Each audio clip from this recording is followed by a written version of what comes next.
आज की इस क्लास में सभी भक्तों का स्वागत है। अभी हम कीर्तन से स्टार्ट करेंगे।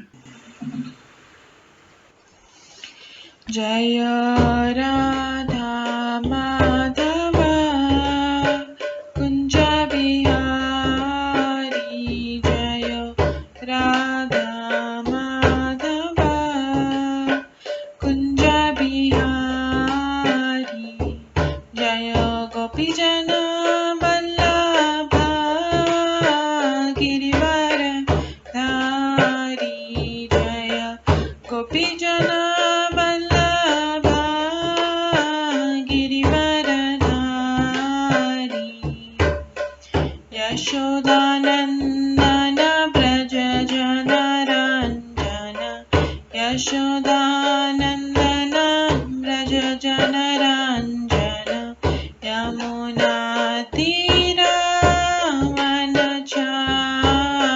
यमुना तीरावनचारी, जय राधा माधव कुंज बिहारी, जय राधा माधव कुंज बिहारी, हरे कृष्णा कृष्णा कृष्णा हरे हरे, हरे राम राम राम हरे हरे, हरे कृष्णा कृष्णा कृष्णा हरे हरे, हरे राम राम राम हरे हरे, हरे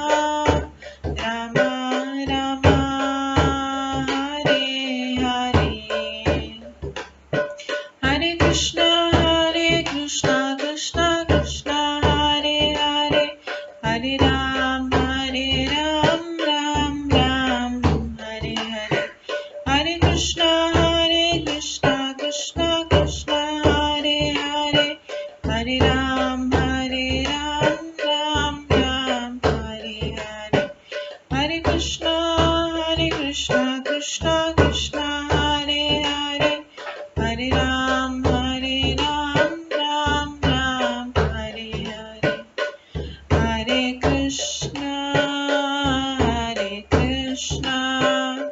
कृष्णा कृष्णा हरे हरे, हरे राम राम राम हरे हरे, हरे कृष्णा कृष्णा कृष्णा हरे हरे, हरे राम राम राम हरे हरे, जय राधा माधव राधे, जय राधा गोविंद राधे, जय गौरनिताय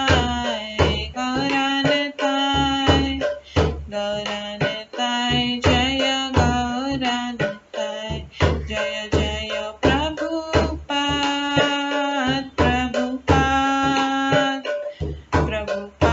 जय जय प्रभुपाद, जय जय गुरुदेव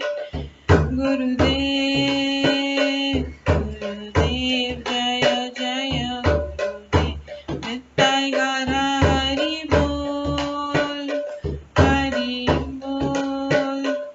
हरि बोल नित्य गौर हरि बोल।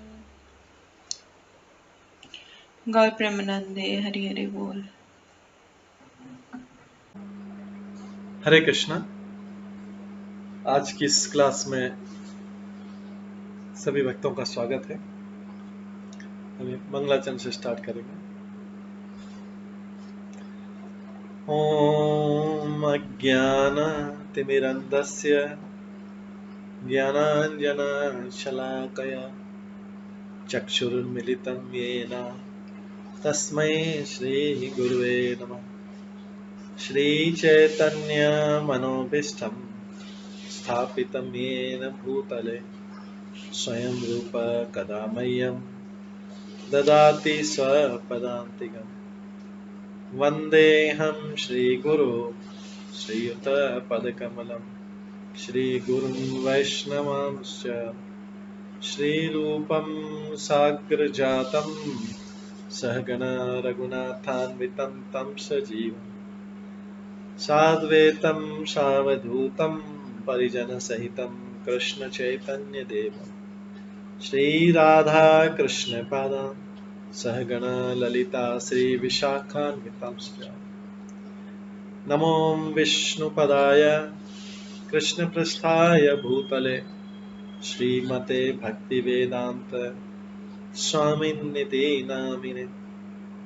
नमस्ते सरस्वती देवे गौरवाणी प्रचारिणे निर्विशेष शून्यवादी पाश्चात्यदेशतारिणे वाञ्छाकल्पतरुभ्यश्च कृपा सिन्धुभ्येव च पतितानां पावनेभ्यो वैष्णवेभ्यो नमो नमः। जय श्री कृष्ण चैतन्य प्रभु नित्यानंद श्री अद्वैत गदाधर शिवासादि गौर भक्तवृंद।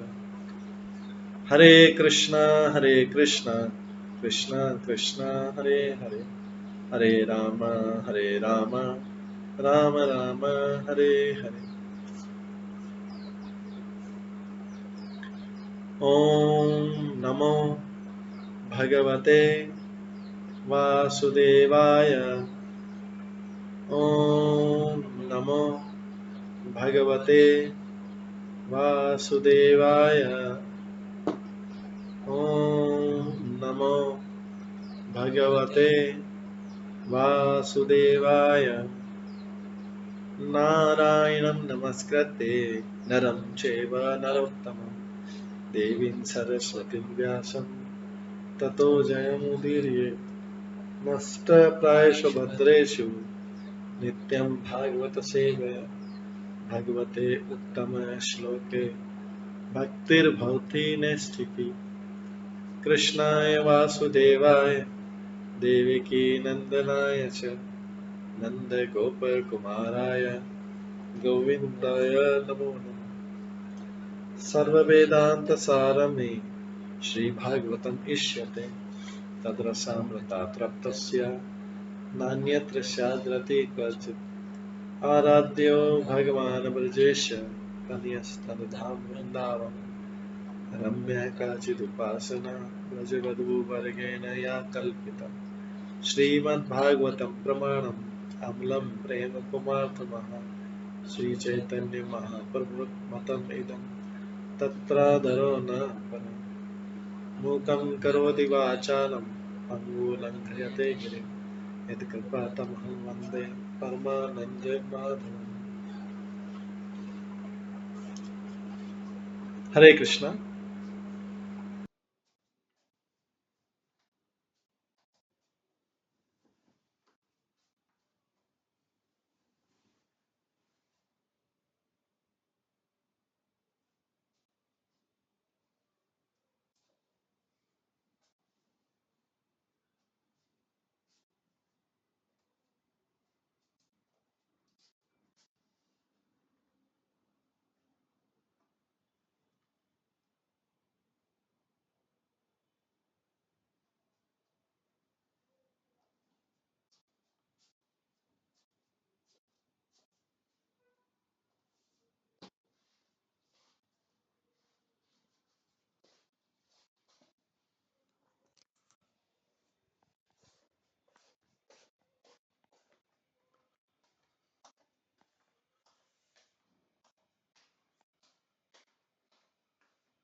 हरे कृष्णा।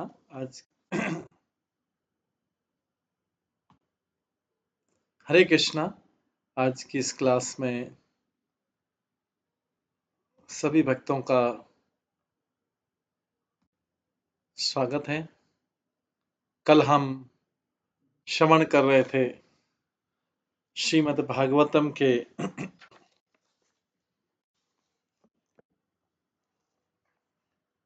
10वें स्कंद के 6ठे अध्याय से श्रवण कर रहे थे और उसके बाद 7वें अध्याय में, 6ठे अध्याय में पूतना वध था और 7वें अध्याय में तृणावत वध। हमने तृणावत के वध की लीला आज श्रवण किया था।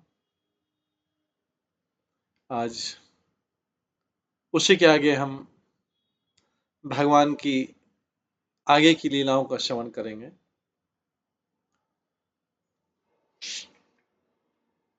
अध्याय 8 में कल हमने श्रवण किया था कि जब माता यशोदा ने अपने पुत्र के मुखारविंद में संपूर्ण ब्रह्मांड देखा तो उनका हृदय धक धक करने लगा तथा आश्चर्यचकित होकर वे अपना अधीर नेत्र बंद करना चाह रही थी। ये कब हुआ? जब तृणावत का वध हुआ। तृणावत के वध की बात घटना है कि एक दिन माता यशोदा कृष्ण को अपनी गोद में बैठाकर उन्हें मात्र स्नेह के कारण अपने स्तन से दूध पिला रही थी और दूध उनके स्तन से बह रहा था और बालक उसे पी रहा था।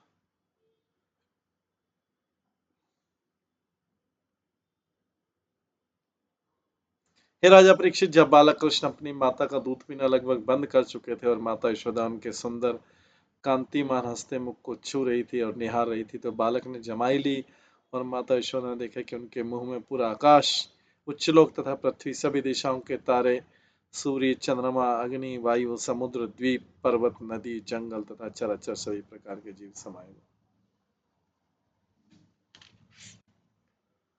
आज हम उसी के आगे 8वें अध्याय से श्रवण करेंगे। भगवान कृष्ण द्वारा अपने मुख के भीतर विराट रूप का प्रदर्शन।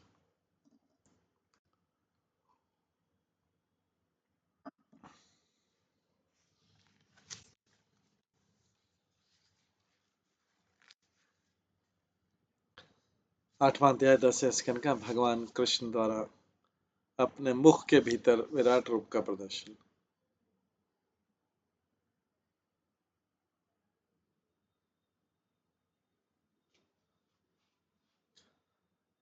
श्री सुकुवाच गर्ग पुरोहित राजन यदूनां सुमहातप ब्रजम जगाम नंदस्य वसुदेव प्रचोदित।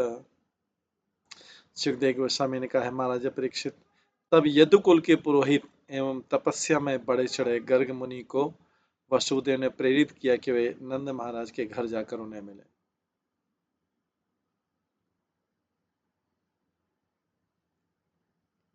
सुखदेव गोस्वामी ने कहा, महाराजा परीक्षित, तब यदुकुल के पुरोहित एवं तपस्या में बढ़े चढ़े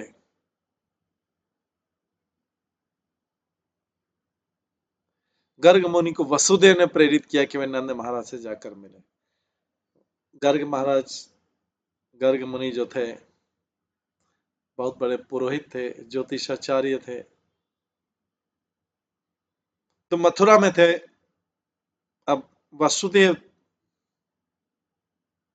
के पुत्र कृष्ण तो नंद महाराज के पास थे और नंद महाराज को पता भी नहीं था कि जो है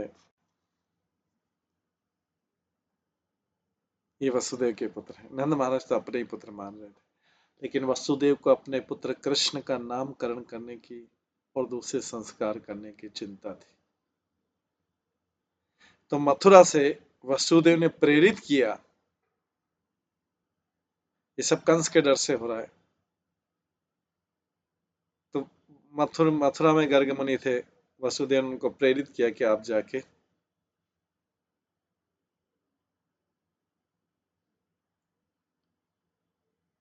नंद महाराज के घर जाके उन्होंने मिला।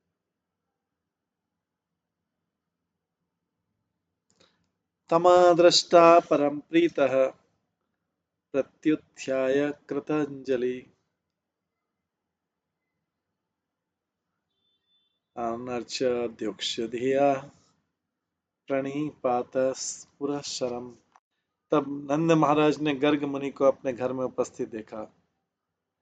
जब नंद महाराज ने गर्ग मुनि को अपने घर में उपस्थित देखा तो वे इतने प्रसन्न हुए कि उनके स्वागत में दोनों हाथ जोड़ उठ खड़े।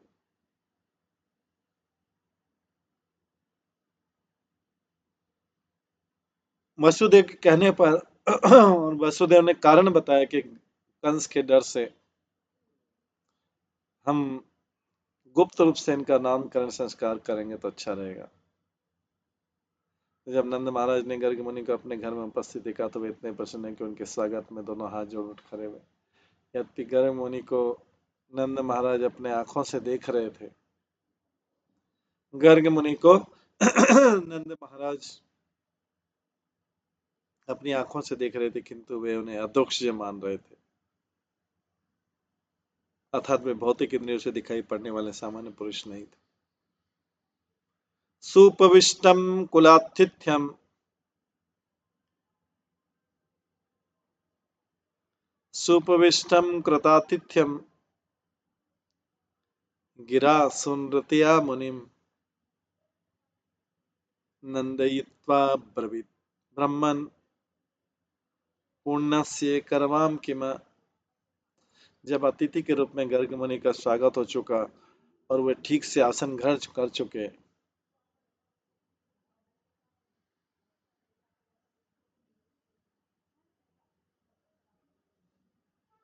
जब अतिथि रूप में गर्ग मुनि का स्वागत हो चुका और वे ठीक से आसन ग्रहण कर चुके,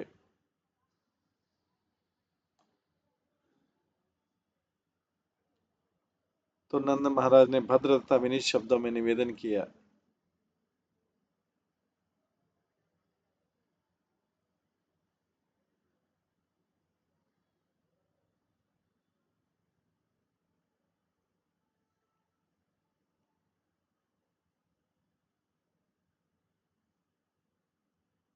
तो नंद महाराज ने भद्र तथा विनीत शब्दों में निवेदन किया, महोदय, भक्त होने के कारण आप सभी प्रकारों से परिपूर्ण हैं, फिर भी आपकी सेवा करना मेरा कर्तव्य, कृपा करके आज्ञा दी कि मैं आपके लिए क्या करूं।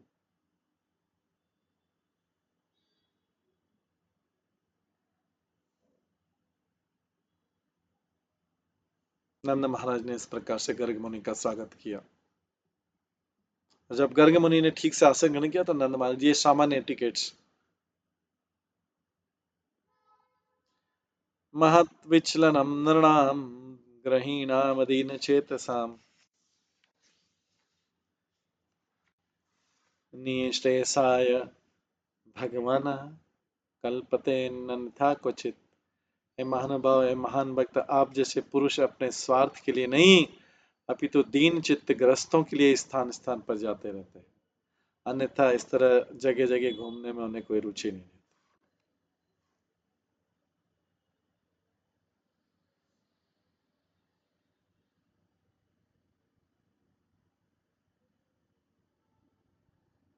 हे महानुभाव, हे महान भक्त, आप जैसे पुरुष अपने स्वार्थ के लिए नहीं अपितु दीन चित्त ग्रस्तों के लिए ही स्थान स्थान पर जाते रहते हैं, अन्यथा इस तरह जगह जगह घूमने में उनकी कोई रुचि नहीं है। गर्ग मुनि को बोल रहे नंद महाराज, आपकी कोई रुचि नहीं, लेकिन दीन चित्त जो दया करने योग्य ग्रस्त हैं उनके लिए स्थान स्थान पर जाते हैं, अन्यथा इस तरह जगह जगह घूमने में कोई रुचि नहीं। तात्पर्य, नंद महाराज ने यथार्थ बात कही कि भक्त होने के कारण गर्ग मुनि को किसी प्रकार की कोई आवश्यकता नहीं।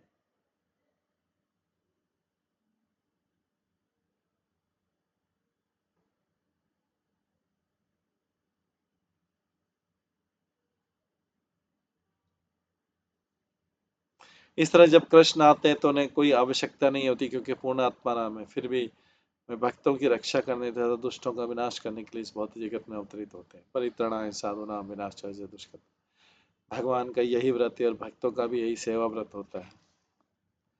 परोपकार का यह कार्य जो कोई पूरा करता है वो भगवान कृष्ण को अत्यधिक प्रिय होता है। न च तस्मान मनुष्येषु कश्चिंचन में प्रिय कृतम, इसी तरह चैतन्य महाप्रभु ने इस परोपकार का उपदेश दिया, और विशेष रूप से भारतवासियों को।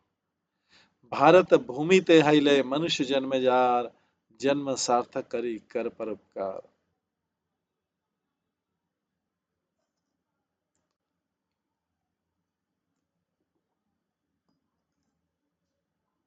भारत भूमि ते हिले मनुष्य जन्म जार, जन्म सार्थक करी कर परोपकार।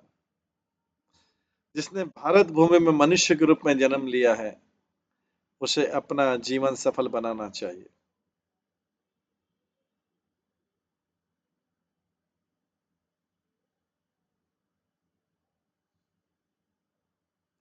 भारत भूमि ते हिले मनुष्य जन्म जार, जन्म सार्थक करी कर परोपकार। जिसने भारत भूमि में मनुष्य के रूप में जन्म लिया, उसे अपना जीवन सफल बनाना चाहिए और अन्यों के लाभ के लिए कार्य करना चाहिए। कुल मिलाकर शुद्ध वैष्णव भक्त कर्तव्य की दूसरों के कल्याण के लिए कार्य करें। नंद महाराज समझ गए कि गर्ग मुनि इसी काम के लिए आए हैं। अब उनका कर्तव्य था कि गर्ग मुनि के उपदेश के अनुसार कार्य करें। तो उन्होंने, नंद महाराज ने पूछा गर्ग मुनि से, कृपया करके मुझे अपना कर्तव्य बतलाइए। हर एक की, विशेष रूप से हर गृहस्थ की ऐसी मनोवृत्ति होनी चाहिए। वर्णाश्रम समाज 8 विभागों में संगठित है, ब्राह्मण, क्षत्रिय, वैश्य, शूद्र तथा ब्रह्मचर्य, वानप्रस्थ, ग्रस्तमान, प्रसन्न, संन्यास। नंद महाराज स्वयं गृहिणी नाम अर्थात ग्रस्त का प्रतिनिधित्व करते। वस्तुतः ब्रह्मचारी को किसी वस्तु की आवश्यकता नहीं रहती, किंतु ग्रही तो इंद्रिय तृप्ति में काम में लगे।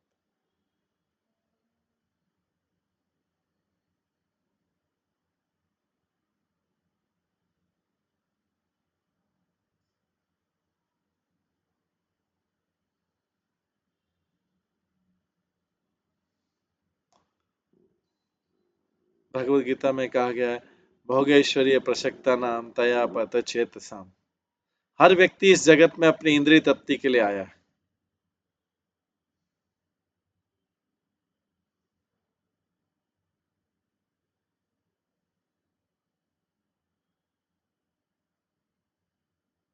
अतः जो लोग इंद्रिय तृप्ति में बहुत अधिक लिप्त हैं और जिन्होंने आश्रम, ग्रस्त आश्रम स्वीकार किया है, उनकी स्थिति बड़ी गंभीर है।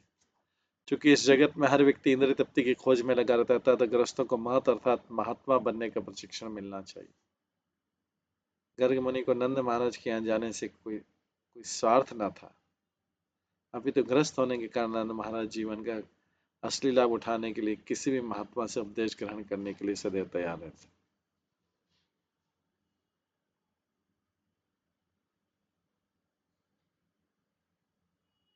इसलिए वे गर्ग मुनि के आदेश को पूरा करने के लिए तैयार थे।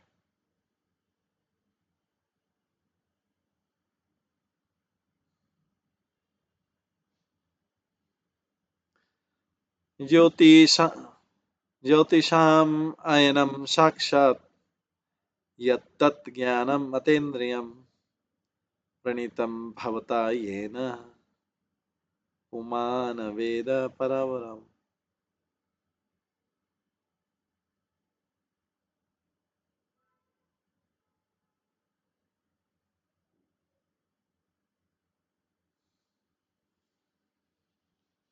हे संत पुरुष, आपने ज्योतिष ज्ञान को संकलित किया, जिससे कोई भी मनुष्य अदृश्य भूत और वर्तमान बातों को समझ सकता है। इस ज्ञान के बल पर कोई भी मनुष्य समझ सकता है कि पिछले जीवन में उसने क्या किया और वर्तमान जीवन पर उसका कैसे प्रभाव पड़ रहा है। आप इसे जानते हैं।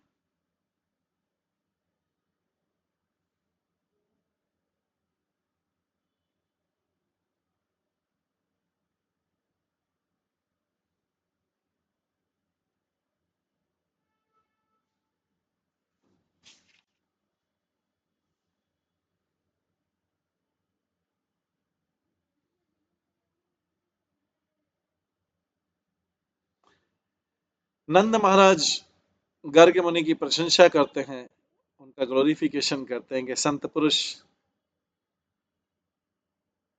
आप अपने स्वार्थ के लिए नहीं, वरन दूसरों के कल्याण के घूमते। और आगे लिखा है, संत पुरुष, आपने ज्योतिष ज्ञान को संकलित किया है, जिससे कोई भी मनुष्य अदृश्य भूत और वर्तमान बातों को समझ सकता है। इस ज्ञान के बल पर कोई भी मनुष्य समझ सकता है कि पिछले जीवन में उसने क्या किया, वर्तमान जीवन पर उसका कैसे प्रभाव पड़ेगा। आप इसे जानते।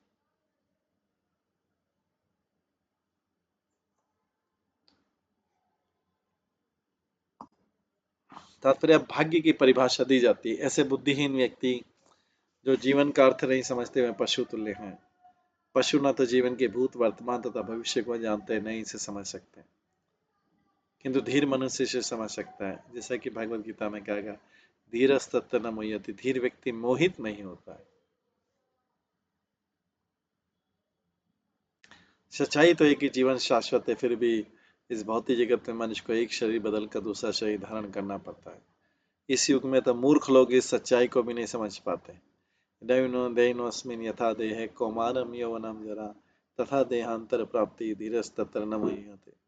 जिस तरह देहधारी आत्मा इस शरीर में निरंतर बालपन से युवावस्था और फिर वृद्धावस्था से होकर गुजरता है, उसी तरह मृत्यु के समान आत्मा दूसरे शरीर में चला जाता है जो स्वरूप से वह ऐसे परिवर्तन से मोहग्रस्त नहीं होता। परम अधिकारी कृष्ण कहते हैं कि शरीर परिवर्तनशील है और जो ही शरीर बदलता है मनुष्य के सारे कार्यक्रम भी बदल जाते हैं। आज मैं एक मनुष्य या कोई महान व्यक्ति हूं, किंतु प्रकृति के नियमों में थोड़े से भी परिवर्तन से मुझे भिन्न प्रकार का शरीर स्वीकार करना होगा। आज मैं मनुष्य हूं, किंतु कल मैं कुत्ता बन सकता हूं, तब इस जीवन में मैंने जो भी कार्य किए वे सब विफल हो जाएंगे।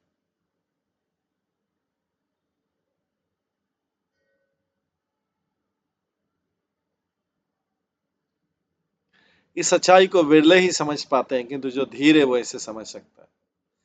जो लोग इस भौतिक जगत में भौतिक भोग के लिए आते हैं उन्हें समझ लेना चाहिए, क्योंकि उनका वर्तमान पद समाप्त होकर ही रहेगा।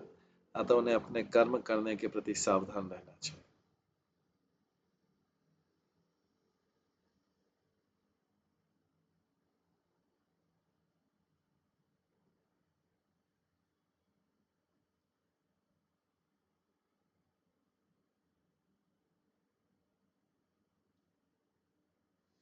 यही बात ऋषभदेव ने भी कही, न साधु मन्ये यत् आत्मनो अयमसन्नपि क्लेशदा संदेह। यद्यपि ये शरीर नश्वर है, किंतु जब तक हम जीवित रहते हैं तब तक कष्ट सहना ही पड़ता है।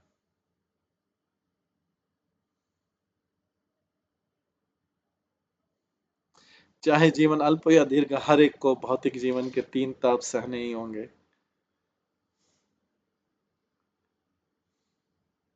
यद्यपि शरीर नश्वर है, किंतु जब तक हम जीवित रहते हैं तब तक कष्ट सहना ही पड़ता है। चाहे जीवन अल्प या दीर्घ, हर एक को भौतिक जीवन के तीन ताप सहने ही होंगे। इसलिए धीर पुरुष को ज्योतिष में रुचि लेनी चाहिए।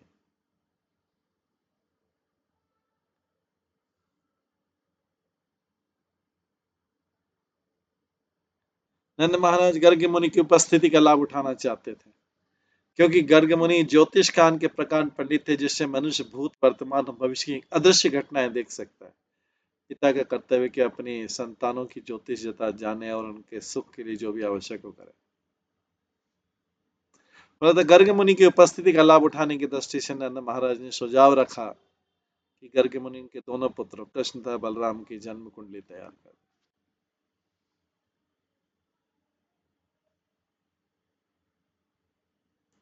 तम ही ब्रह्म विदाम श्रेष्ठ संस्कारान कर्तुम महर्षि बालयो अन्यो नृणाम जन्मना ब्राह्मण गुरु।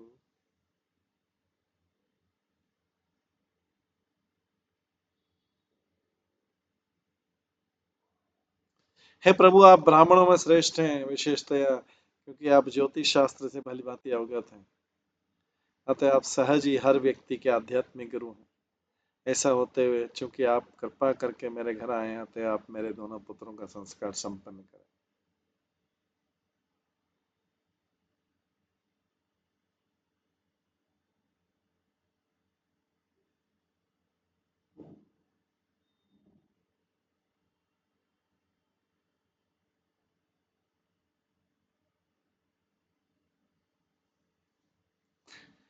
तो यहाँ पर फिर नंद महाराज प्रशंसा करे, प्रभु आप ब्राह्मणों में श्रेष्ठ विशेष है, क्योंकि आप ज्योतिष शास्त्र से भली भांति अवगत है। तो आप सहज ही हर व्यक्ति के आध्यात्मिक गुरु हैं।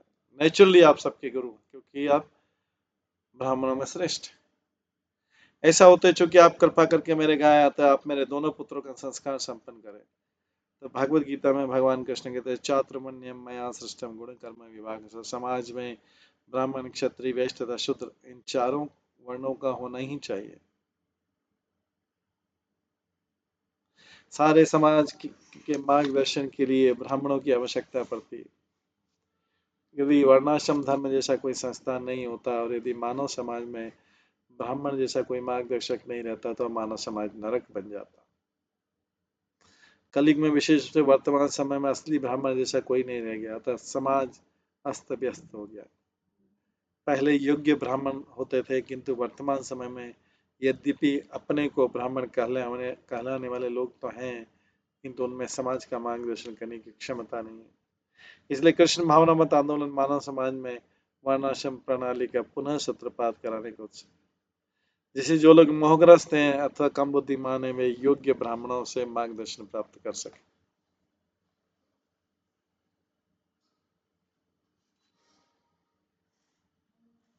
ब्राह्मण का अर्थ है वैष्णव। ब्राह्मण बनने के बाद मानव समाज में विकास की अगली अवस्था वैष्णव बनने।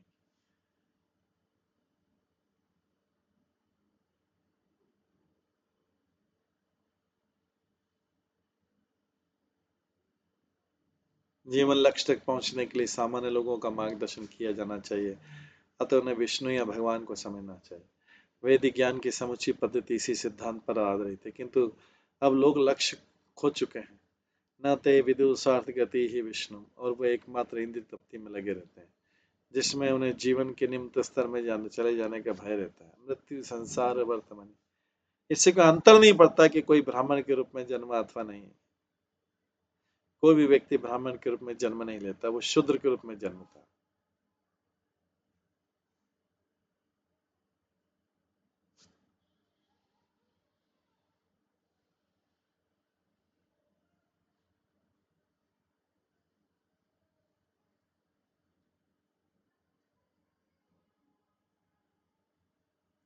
लेकिन ब्राह्मण द्वारा मार्गदर्शन तथा संस्कार से उद्देश्य बनता है और धीरे धीरे ब्राह्मण बन जाता है। ब्राह्मणवाद कोई प्रणाली नहीं है जिसमें किसी वर्ग विशेष का एकाधिपत्य स्थापित हो। हर एक को शिक्षा दी जानी चाहिए जिससे वो ब्राह्मण बन सके। हर व्यक्ति को इतना तो अवसर मिलना चाहिए कि वो जीवन के लक्ष्य को प्राप्त कर सके।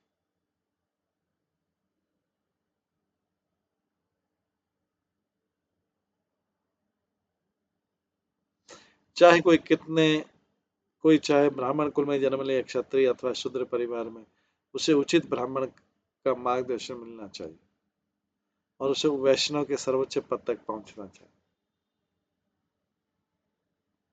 इस तरह कृष्ण भावनामत आंदोलन मानव समाज के सही भाग्य को विकसित करने का अवसर प्रदान किया।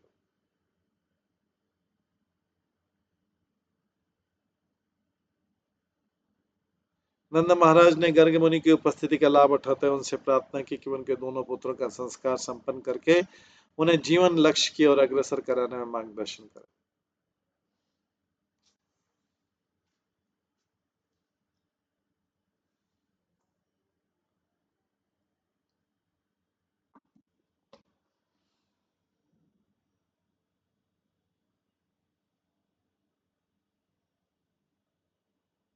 श्री गर्ग उवाच यदूनाम् अहम् आचार्य ख्यातश्च भुवि सर्वदा सुतं मया संस्कृतं ते मन्यते देवकी सुतम्।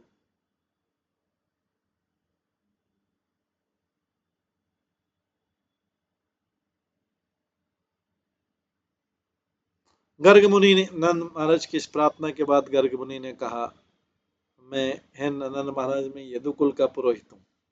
नंद महाराज यदुकुल के नहीं थे, वसुदेव नंद, क्योंकि नंद महाराज तो दूसरे कुल से थे। गर्ग मुनि बोलते हैं, नंद महाराज में यदुकुल का पुरोहित, यह तो सर्वविदित सबको पता है। अतः यदि मैं आपके पुत्रों का संस्कार संपन्न कराता हूँ तो कंस समझेगा कि ये देवकी के पुत्र हैं, क्योंकि देवकी जो है यदुवंशी और मैं भी यदुवंशी, तो यदुवंशी पुरोहित यदुवंशियों का ही पुत्र संस्कार संपन्न कराता है। तो कंस को डाउट हो जाएगा कि जरूर जो कृष्ण की भविष्यवाणी थी कि कृष्ण कहीं ऑलरेडी उत्पन्न हो चुके हैं, उन्होंने सारे बच्चे मार दिए थे असुरों ने इतने सारे, लेकिन कृष्ण बलराम को समझ नहीं पाए थे क्योंकि सारे असुर वहां जाके मारे जाते थे। फिर भी कंस समझ नहीं पाया था कि यही वो कृष्ण है जो मेरे वध का कारण बनेंगे। तो कंस को पता लग जाए कि अभी ये गर्ग मुनि क्यों करवा रहे हैं? नंद महाराज के पुत्र। नंद महाराज तो वैश्य और ये तो गर्ग मुनि तो क्षत्रियों के, उसमें भी यदुवंशियों के पुरोहित, यदुवंशियों का पुरोहित वैश्यों के क्यों जाएगा?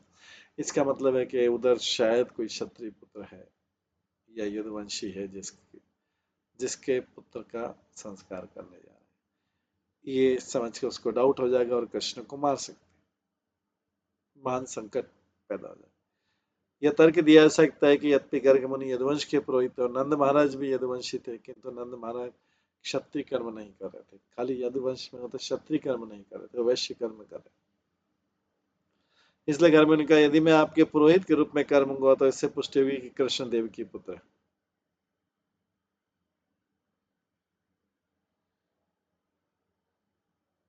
कंस कंसः कंस पापमति सख्यम तव च आनकदुन्दुभे देवक्यास्मो गर्भो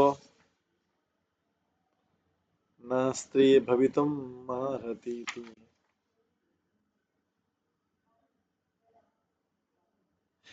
इति इति संचिन्तयन् श्रुत्वा देवक्या द्वारिकावच अपि हन्ता गता शंका तर्हि तत् न अनय भवेत्। कंस बहुत बड़ा कूटनीतिज्ञ होने के साथ साथ अत्यंत पापी है।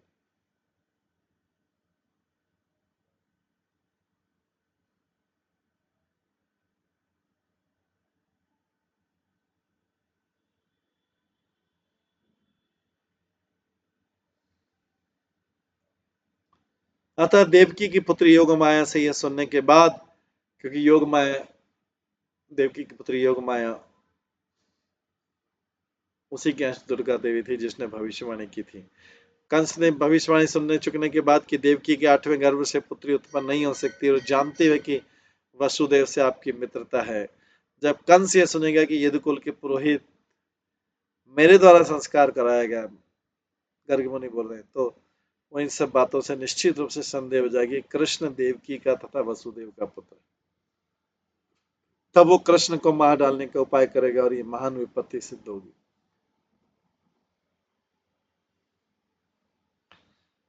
तात्पर्य, कंस जानता था कि योग माया आखिर कृष्ण तथा विष्णु की दासी।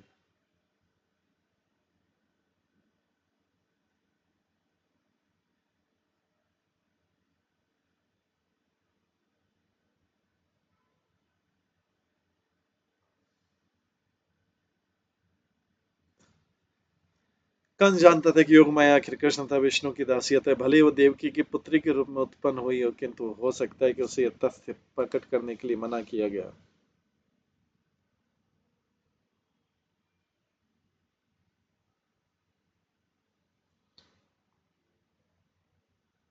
वस्तु तो ऐसा ही हुआ था। गर्ग मुनि ने बड़ी गंभीरता पूर्वक तर्क दिया कि कृष्ण का संस्कार उनके द्वारा कराने से बहुत से संदेह उठ सकते हैं, जिससे कंस इस बालक को मार डालने के लिए अत्यधिक कठोर कदम उठा सकता है। कंस पहले से इस बालक को जान से मार डालने के लिए कई असुर भेज चुका था, किंतु उनमें से कोई भी जीवित नहीं बचा। यदि गर्ग मुनि यह संस्कार कराते तो कंस के संदेह की पूरी तरह पुष्टि हो जाती और वह अधिक कड़े कदम उठाते। गर्ग मुनि ने नंद महाराज को चेतावनी दी।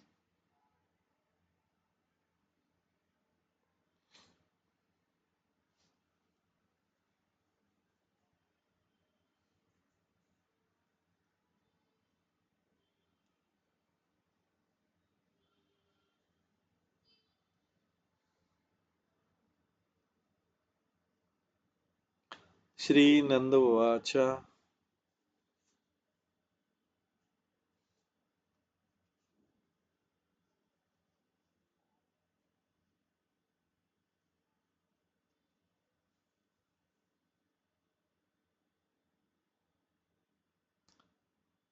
अलक्षितः अस्मिन् रहसि मामके अपि गोव्रजे कुरु द्विजामि कुरु द्विजाते संस्कारम स्वस्ति वाचन पूर्वकम। नंद महाराज ने कहा है, महामुनि, यदि आप सोचते हैं कि आपके द्वारा संस्कार विधि संपन्न कराए जाने से कंस संशकित होगा, तो क्या करते हैं, चुपके से वैदिक मंत्रोच्चारण करके मेरे घर की इस गौशाला में ये द्वि संस्कार पूरा कर।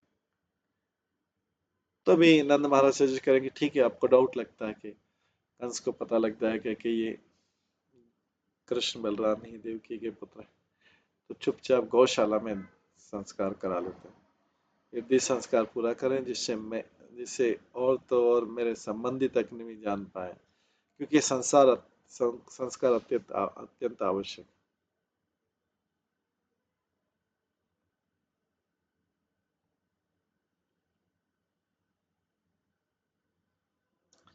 तात्पर्य, नंद महाराज को संस्कार टालने की बात अच्छी नहीं लगी। अनेक अवरोधों के बावजूद वे चाहते थे कि गर्ग मुनि की उपस्थिति का लाभ उठाया जाए।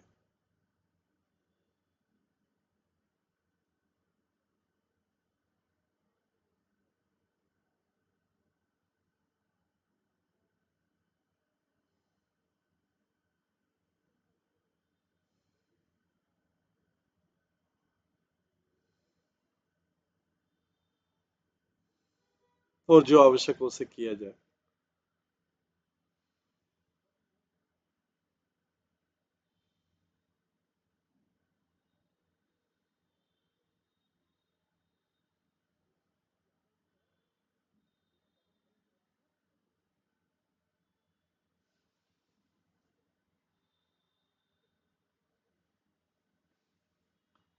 और चूंकि नंद महाराज वैश्य थे, इसलिए संस्कार अनिवार्य थे। पूरे काल में ऐसे कर्म अनिवार्य थे, चात्र वर्ण मया षष्ठम गुण कर्म विभाग।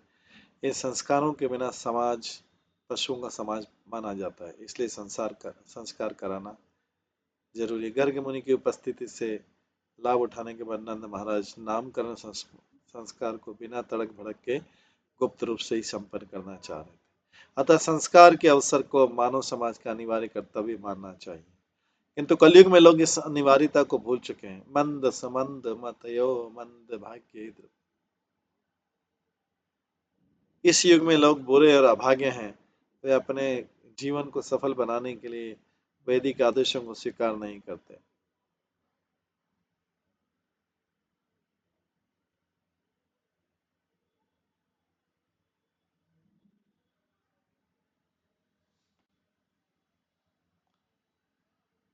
किंतु नंद महाराज किसी बात की उपेक्षा नहीं करना चाहते। उन्होंने सुखी समाज का आध्यात्मिक ज्ञान में उन्नत बनाए रखने के लिए गर्ग मुनि की उपस्थिति का पूरा लाभ आवश्यक कार्य संपन्न के लिए उठाया। 5000 वर्षों के भीतर समाज कितना पतित हुआ। मंद सुमंद मतयो मंद भाग्य। मनुष्य जीवन लाखों जन्मों के बाद मिलता है और शुद्धि संस्कार के निमित्त होता है। प्राचीन काल में पिता अपनी संतानों को उच्च पद पर उठाने के लिए सभी प्रकार से सहायता करने में उत्सुक रहता था। प्राचीन काल में पिता अपनी संतानों को उच्च पद पर उठाने के लिए सभी प्रकार से सहायता करने में उत्सुक रहता था, किंतु वर्तमान में दिग्भ्रमित होने से लोग अपने बच्चों तक का वध करने के लिए तैयार हो जाते हैं, जिससे उन्हें बच्चों के पालन पोषण के उत्तरदायित्व से बचाया जा सके।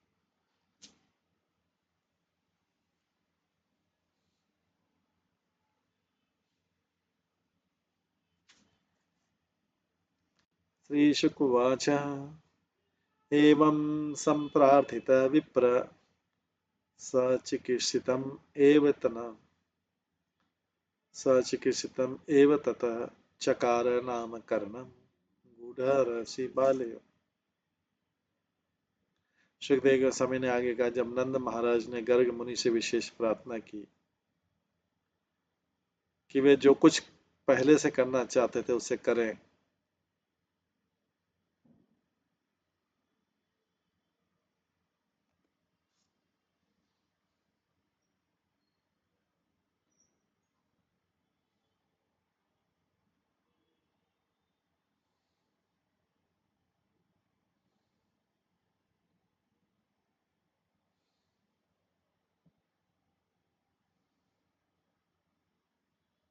सुखदेव गोस्वामी ने आगे कहा, जब नंद महाराज ने गर्ग मुनि से विशेष प्रार्थना की कि वे जो कुछ पहले से करना चाहते थे उसे करें, तो उन्होंने एकांत स्थान में कृष्ण तथा बलराम का नामकरण संस्कार संपन्न कर दिया। अभी नामकरण संस्कार तो हुआ, लेकिन कंस से छुप के, कंस डर के मारे कहाँ पे हुआ, गोकुल के जो नंद महाराज की गौशाला थी उसमें हुआ। श्री गर्ग वाच, गर्ग मुनि अभी भगवान के भविष्य को बता रहे हैं, भगवान के भविष्य को बता रहे हैं, एक सामान्य बालक के रूप में बता रहे हैं, क्योंकि भगवान का तो भविष्य क्या, हम सबका भविष्य भगवान बता सकते। अयम ही रोहिणी पुत्र रम्यन सुहृद गुणे आख्यास्ते राम इति बल आधिक्यात् बलम विदु यदुनाम पृथक भावात् संकर्षणम उशन्ति अपि।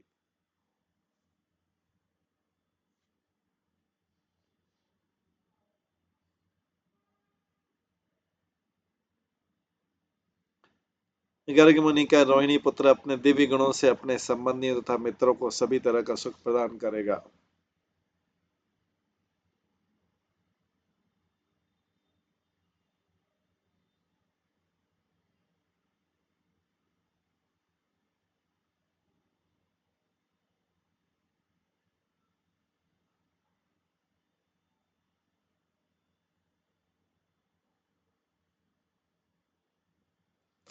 रोहिणी पुत्र मतलब बलराम के वाले भविष्यवाणी की, रोहिणी पुत्र अपने दिव्य गुणों से अपने संबंधियों तथा मित्रों को सभी तरह का सुख प्रदान करेगा, अतः राम कहलाएगा या बलराम कहलाएगा। या साधारण शारीरिक बल का प्रदर्शन करने के कारण बलराम भी कहलाएगा। तो बलराम का नाम खाली शॉर्ट में राम भी बोलते हैं, बलराम। चूंकि दो परिवारों वासुदेव तथा नंद महाराज के परिवारों को जोड़ने वाला है, अतः संकर्षण भी कहलाएगा।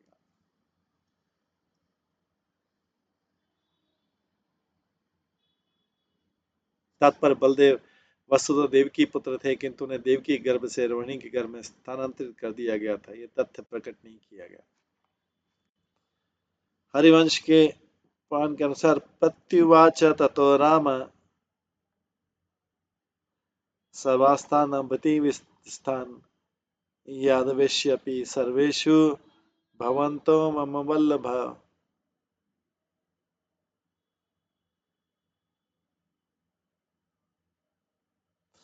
गर्ग मुनि ने तो नंद महाराज के सामने प्रकट कर दिया कि बलराम संकर्षण कहलाएगा, क्योंकि दो परिवारों यदुवंश तथा नंद वंश को जोड़ने वाला, इसमें से एक क्षत्रिय वंश है, दूसरा वैश्य वंश। दोनों परिवारों के पूर्वज एक थे, अंतर इतना ही था कि नंद वैश्य पत्नी से उत्पन्न और वसुदेव क्षत्रिय पत्नी से उत्पन्न।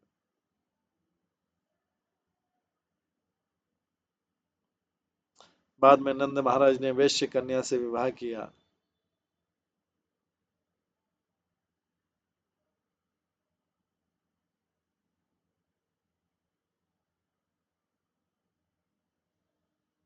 इस तरह एक ही पिता से दोनों उत्पन्न थे, किंतु वे क्षत्रिय तथा वैश्य परिवारों में बढ़ गए। अब बलदेव ने उन दोनों को जोड़ दिया, इसलिए वे संकर्षण कहलाए।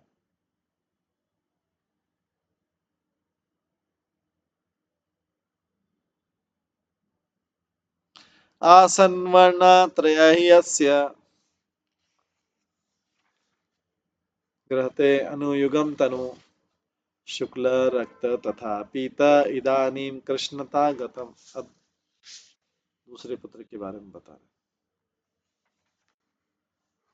दूसरे पुत्र के बता रहे हैं कि आपका ये पुत्र कृष्ण हर युग में अवतार के रूप में प्रकट होता है। भूतकाल में उसने तीन विभिन्न रंग गौर, लाल तथा पीला धारण किए हुए, अब वो श्याम रंग में उत्पन्न हुआ है। अन्य द्वापर युग में हुआ शुक के रूप में, तोता मतलब शुक वाला रंग जो है उसमें।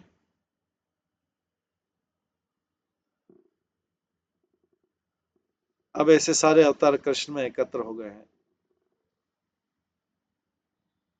तात्पर्य गर्ग मुनि ने कृष्ण की स्थिति कुछ कुछ बतलाते हुए और कुछ कुछ छिपाते हुए संकेत दिया कि आपका पुत्र महापुरुष है और वो विभिन्न युगों में अपने शरीर का रंग बदल सकता है। ग्रहता शब्द सूचित करता है कि कृष्ण स्वेच्छानुसार चुनाव कर सकते हैं। दूसरे शब्दों में वे पूर्ण पुरुषोत्तम भगवान है, अतः वे जो चाहे सो कर सकते हैं। वैदिक साहित्य में विभिन्न युगों में भगवान द्वारा धारण किए जाने वाले रंगों की व्याख्या की गई।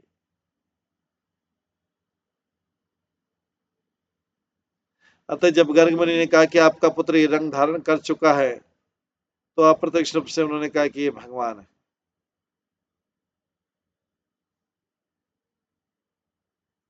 कंस के अत्याचार के कारण गर्ग उन्हें तथ्य प्रकट नहीं करना चाहते थे, किंतु परोक्ष रूप से, इनडायरेक्ट रूप से उन्होंने नंद महाराज को बतला दिया कि उनका पुत्र कृष्ण वास्तव में भगवान है। इस प्रकार जीव गोस्वामी ने क्रम संदर्भ नामक के पुस्तक में इस श्लोक का तात्पर्य दिया है।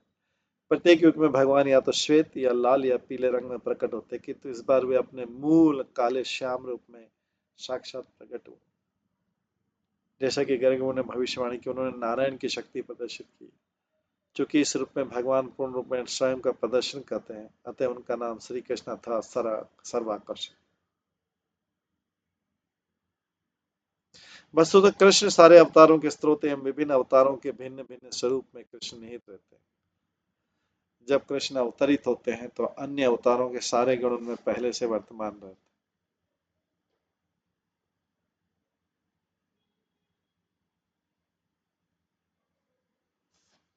अन्य अवतार कृष्ण के आंशिक स्वरूप होते हैं, किंतु कृष्ण स्वयं परम पुरुष के पूर्ण अवतार हैं।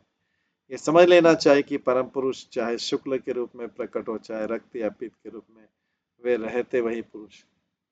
जब वे विभिन्न अवतारों में प्रकट होते हैं तो विभिन्न रंग धारण करते हैं। जिस तरह सूर्य प्रकाश में 7 रंग होते हैं, कभी कभी ये रंग पृथक होकर प्रकट होते हैं, अन्यथा सूर्य प्रकाश चमकीले प्रकाश जैसा दिखाई देता है।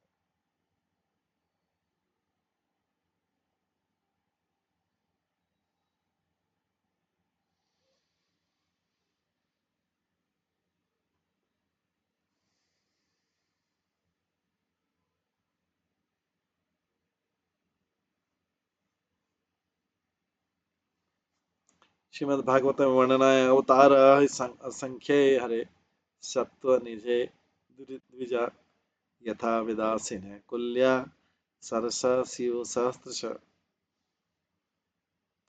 विभिन्न अवतार सतत प्रवाहित जल की तरह लगातार प्रकट होते रहते हैं। जिस तरह प्रवाहित जल में लहरों की संख्या की गणना नहीं की जा सकती, उसी तरह अवतारों की कोई सीमा नहीं।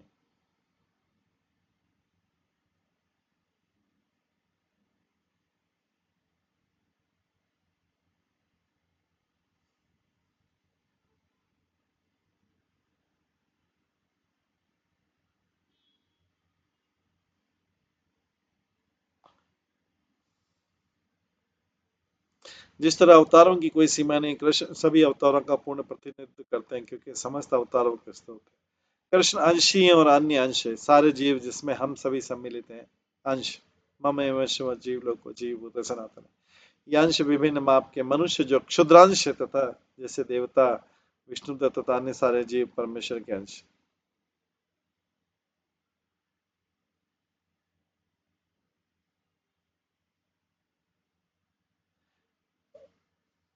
जब कृष्ण विभिन्न अवतार सतत प्रवाहित जल की तरह है, अवतार ही असंख्य हरे सत्य निधे द्विजा यथा विदासी न कुल्या सरसासियों सहस्र से। विभिन्न अवतार सतत प्रवाहित जल की तरह लगातार प्रकट होते रहते हैं। जिस तरह प्रवाहित जल में लहरों की संख्या की गणना नहीं की जा सकती, उसी तरह अवतारों की कोई सीमा नहीं।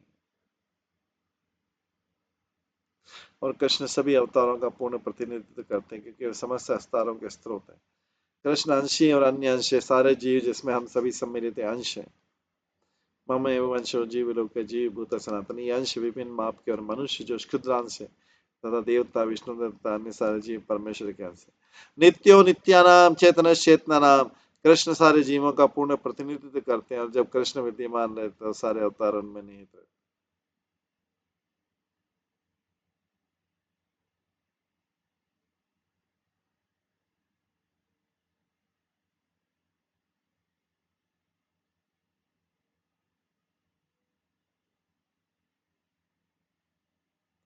श्रीमद् भागवतम के 11वें स्कंद में प्रत्येक युग के अवतारों का क्रमानुसार वर्णन हुआ है। भागवतम का कथन है, कृते शुक्ल चतुर्बाहु त्रेतायाम रक्तवर्णसो द्वापरे भगवान श्याम तथा कृष्ण विशा कृष्ण। हम देखते हैं कि कलयुग में भगवान पीत वर्ण में गौर सुंदर के रूप में प्रकट हुए, यद्यपि भगवान भागवतम में उन्हें कृष्ण वर्णम कहा गया। इन सब कथनों में समन्वय स्थापित करने के लिए समझना चाहिए यद्यपि कुछ युगों में कुछ रंगों का प्राधान्य रहता है, किंतु प्रत्येक युग में जब कृष्ण प्रकट रहते तो सारे रंग उपस्थित रहते। कृष्ण वर्णम त्रिशाक कृष्णम। यद्यपि चैतन्य महाप्रभु कृष्ण या काले रंग से रहित प्रकट होते हैं, किंतु उन्हें साक्षात कृष्ण माना जाता है। इदानीम कृष्ण गताम तथगत। विभिन्न वर्णों में प्रकट होने वाली वही आदि कृष्ण अब प्रकट हुआ है। आसन शब्द बतलाता है कि सदैव विद्यमान रहते हैं। जब भी भगवान अपने पूर्ण स्वरूप में प्रकट होते हैं तो वे कृष्ण वर्ण के रहते हैं, यद्यपि वे विभिन्न रंगों में प्रकट होते हैं। प्रहलाद महाराज कहते हैं कि चैतन्य महाप्रभु छन्न है, छिपे हुए, अर्थात वे कृष्ण होकर भी पीले रंग से आवृत रहते हैं। इसलिए गौड़ी वैष्णव इस निष्कर्ण को निकालते कि यद्यपि चैतन्य महाप्रभु पीत रंग में प्रकट हुए, किंतु वे कृष्ण। कृष्ण वर्णम तिसा कृष्णम सांगोपांगस्त्र पार्षदम यज्ञ संकेतन प्राय यजंती सुमेध।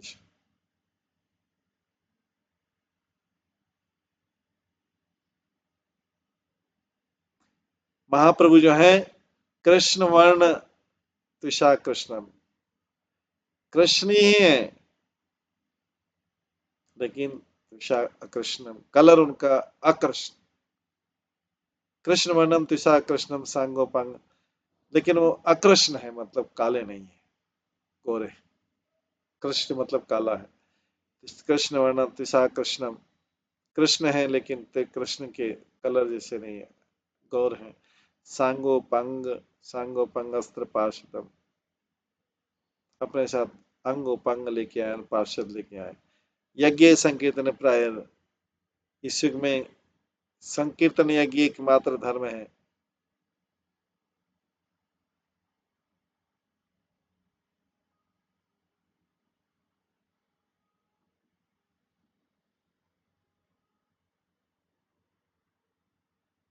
प्राय यदि जो तो बुद्धिमान लोग हैं वो कलयुग में ये संकीर्तन यज्ञ का,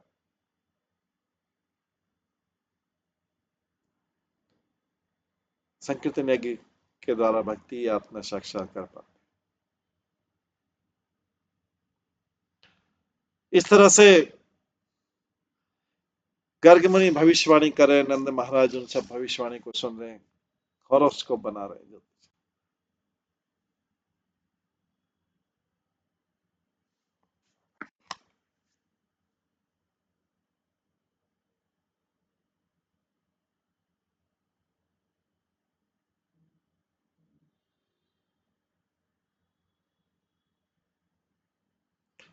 ये भविष्यवाणी और भी आगे बताएंगे कि दोनों ही भगवान है वास्तव में, कृष्ण बलराम, उन्हीं के बारे में बता रहे हैं।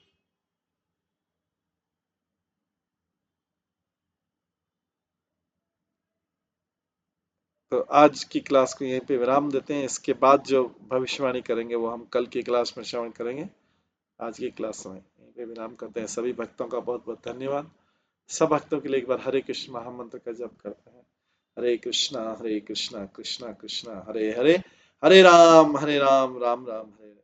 श्री श्रीमद् भागवतम महापुराण की जय। शील प्रभुपाद की जय। सभी भक्त गणों की जय। हरे कृष्णा।